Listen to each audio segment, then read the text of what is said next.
और साय कैबिनेट ने अभ्यर्थियों को आयु सीमा से छूट दे दी है। इस पर कांग्रेस ने सवाल उठाए हैं। कांग्रेस ने कहा कि युवाओं के हित में जो फैसले लिए जा रहे हैं वो ठीक है, लेकिन बीजेपी को ये बताना चाहिए कि युवाओं के हित के लिए तत्कालीन कांग्रेस सरकार ने आरक्षण बिल पास करवाया था, वो आज भी राजभवन में लंबित है। पहले इस पर जवाब दें। वहीं बीजेपी ने कैबिनेट के फैसले को युवाओं के हित में बताया और कहा कि राज्यपाल पर उंगली नहीं उठानी चाहिए।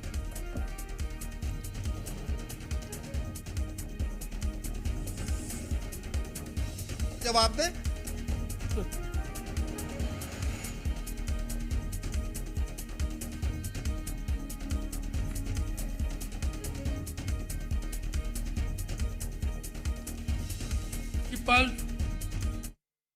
विष्णुदेव सरकार को यह बताना चाहिए कि छत्तीसगढ़ के अधिसंख्यक जनता के हित में जो आरक्षण विधेयक राजभवन में 1.5 साल से लंबित है वो कब पास कराएंगे, उस पर जवाब दें। क्योंकि छत्तीसगढ़ के स्थानीय लोगों के हक और अधिकार जो है राजभवन में भाजपा के षड्यंत्र के चलते भाजपा के इशारे पर लंबित है, उस पर जवाब दें, ताकि छत्तीसगढ़ के अनुसूचित जाति, जनजाति, पिछड़ा वर्ग और सामान्य वर्ग के भी EWS के जो लोग हैं जो गरीबी रेखा से नीचे जीवन यापन करते हैं उसका हक जो है राजभवन में भाजपा के षड्यंत्रों के चलते लंबित है, उस पर जवाब देना चाहिए।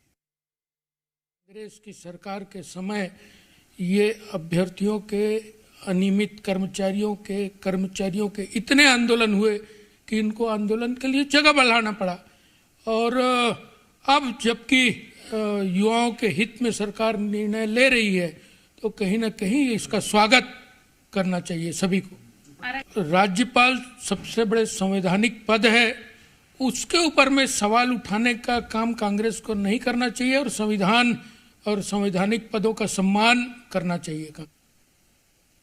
ये बड़ी खबर इस वक्त आपको बता रहे हैं। साय कैबिनेट ने अभ्यर्थियों को आयु सीमा में छूट दी है और इस पर कांग्रेस ने अब सवाल उठा दिए हैं। कांग्रेस ने कहा कि युवाओं के हित में जो फैसले लिए जा रहे हैं वो ठीक है, लेकिन बीजेपी को ये बताना चाहिए कि युवाओं के हित के लिए तत्कालीन कांग्रेस सरकार ने आरक्षण बिल पास करवाया था, वो आज भी राजभवन में लंबित है और इस पर जवाब दें। वहीं बीजेपी ने कैबिनेट के फैसले को युवाओं के हित में बताया। ज्यादा जानकारी लेंगे राजेश निषाद इस वक्त सीधे हमारे साथ रायपुर से जुड़ गए हैं। राजेश, एक और आय में छूट दी गई है, लेकिन दूसरी ओर कांग्रेस आरक्षण बिल को लेकर एक बार फिर से सवाल उठा रही है। बिल्कुल प्रेरणा, देखिए साय कैबिनेट ने कल महत्वपूर्ण फैसले लिए हैं। 2 फैसले हैं जिसमें खासकर युवाओं के लिए बेहतर फैसला लिया गया और इसके साथ साथ जो पॉलिटिकल तमाम जो नेता हैं उनके ऊपर जो मामले पंजीबद्ध थे उसको लेकर के भी फैसला लिए गए हैं, उसको लेकर के समिति जरूर बनाई जा रही है। लेकिन जो युवाओं को लेकर के जो फैसले लिए गए हैं उसे लेकर अब कांग्रेस जो है सरकार के ऊपर हमलावर है। कांग्रेस ये बात तो कह रही है कि ये फैसले निश्चित तौर पर बेहतर है, लेकिन जो पूर्ववर्ती सरकार में जो युवाओं के हित को लेकर के, जो आरक्षण को लेकर के जो बिल पास किए गए थे वो बिल राजभवन पे अभी भी लंबित है। आखिरकार बीजेपी इस मसले पे क्यों कुछ नहीं कह रही है? आखिर बीजेपी इस मामले में शांत क्यों है? वहीं दूसरी ओर बीजेपी भी इसका पलटवार करते हुए नजर आई। बीजेपी का यह कहना है युवाओं के हित में जो साय कैबिनेट है, साय की जो सरकार है वो लगातार काम कर रही है। यही वजह है कि जो आयु सीमा है उस पर कहीं ना कहीं वृद्धि की गई है। अब मतलब यह है कि छत्तीसगढ़ पे यदि जिन्हें नौकरी चाहिए, जो युवा हैं,